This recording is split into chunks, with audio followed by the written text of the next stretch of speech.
Good afternoon. My name is Zach Thompson, and I'm the Clay County Prosecutor. I want to begin by saying that my heart goes out to the child and family involved in this case. My goal during this process has been and will remain to be seeking justice for him. I wish him and his family strength and healing moving forward. This afternoon, my office received a criminal referral from the Kansas City, Missouri Police Department. After a thorough review of the case file, the appropriate laws, and information gained during the investigation phase of the case, I filed 2 felony counts. In count 1, the defendant, Andrew D. Lester, is charged with the Class A felony of assault in the first degree in that on or about April 13th, 2023, in Clay County, Missouri, he knowingly caused physical injury to P.Y. by shooting him. This is an A felony. It carries with it a range of punishment of up to life. In count 2, the defendant is charged with armed criminal action. This is an unclassified felony and carries with it a range of punishment between 3 to 15 years. The state is alleging the defendant committed the felony of assault in the first degree as charged in count 1 by, with, and through the knowing use, assistance, and aid of a deadly weapon. As a result of these charges, a warrant was issued for Mr. Lester's arrest, and bond was set at $200,000. Our office worked closely with the Kansas City, Missouri Police Department during this case, and we would not be here today but for their hard work. We understand how frustrating this has been, but I can assure you that the criminal justice system is working and will continue to work. As with any serious case, we approached this one in an objective and impartial manner. We look forward to obtaining a just result.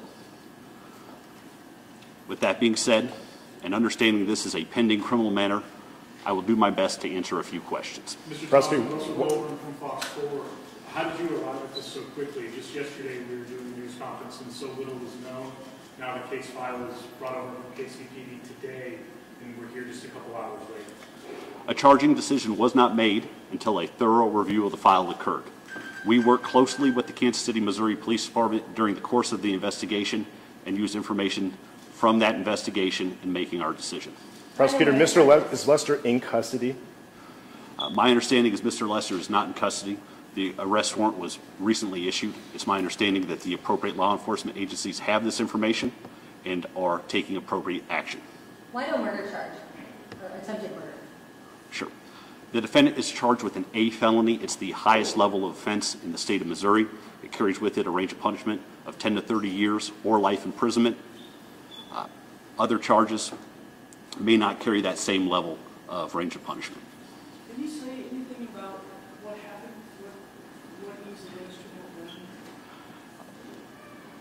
I don't want to litigate this case in the press. It's been my goal from the very beginning to get justice for the child involved in the case, and I don't want to jeopardize that by talking about the facts to the media.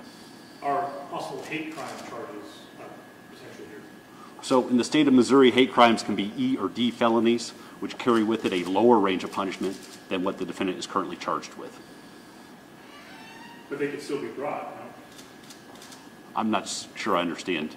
You could still add additional charges. At that point, you would be talking about double jeopardy issues. Questions some people have been asking is why did it take several days for police to refer this case to you? I know that the men and women of the Kansas City Police Department worked very hard on this case.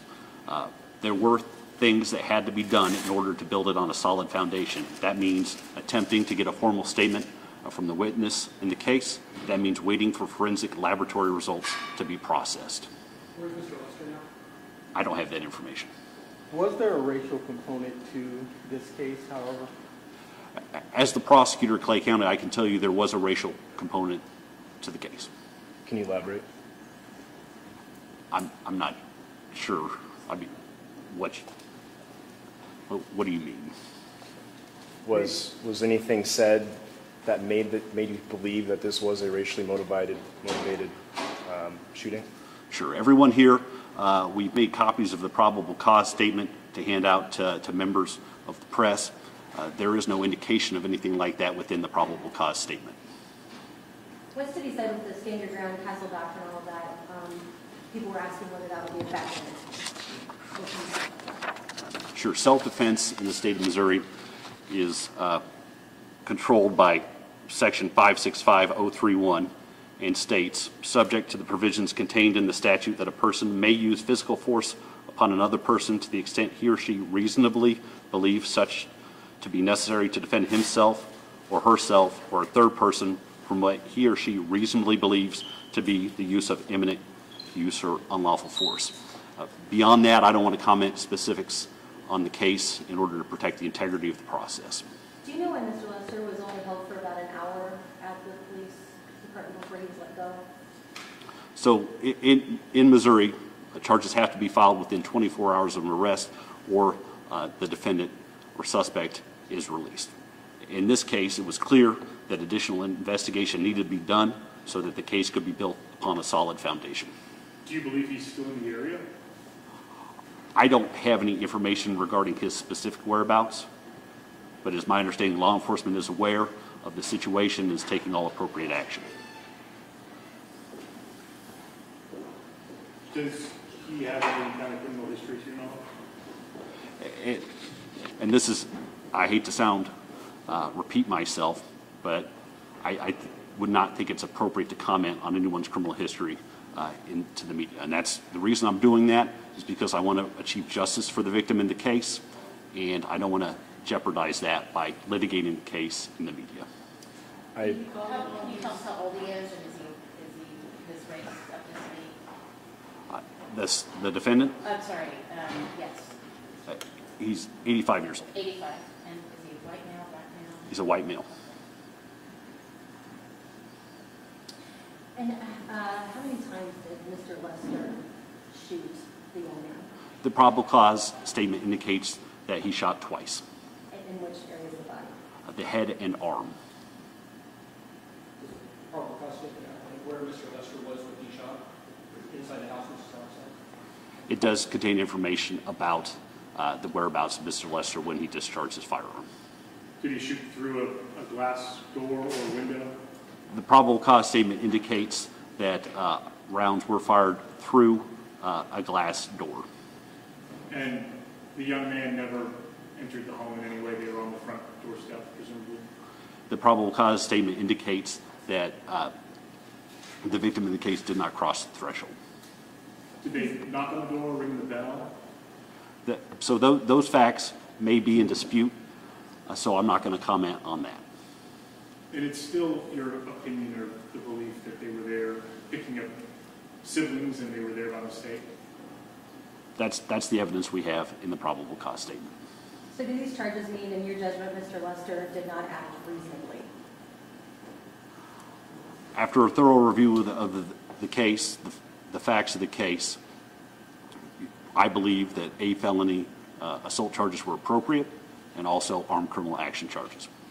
Can you tell us if the two spoke when they interacted?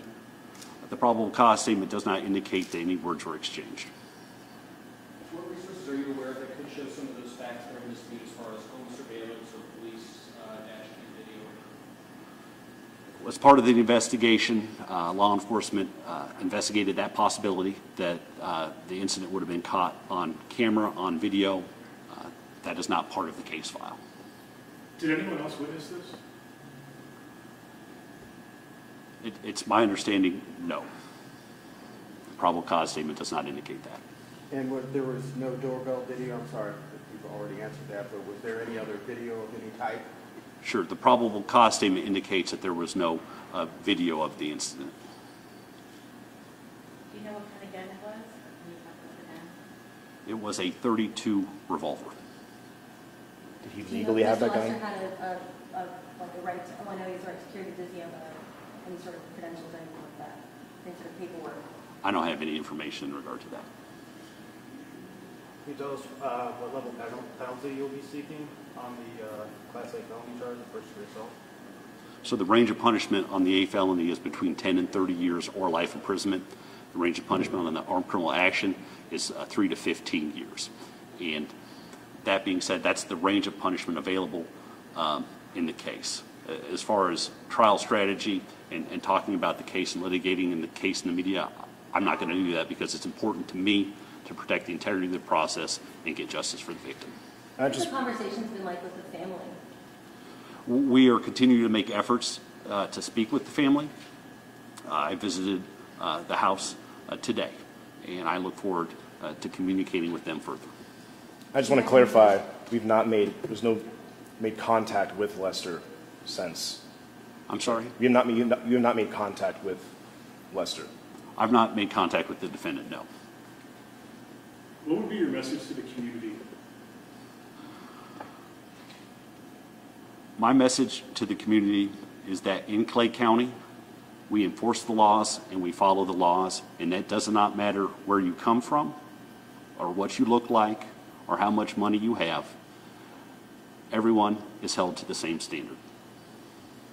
And nothing about this process was different than any other investigation in your mind? I think the Kansas City Police Department worked extremely hard. Lab results were obtained on an extremely short timeline. That's not something you see every day. All right.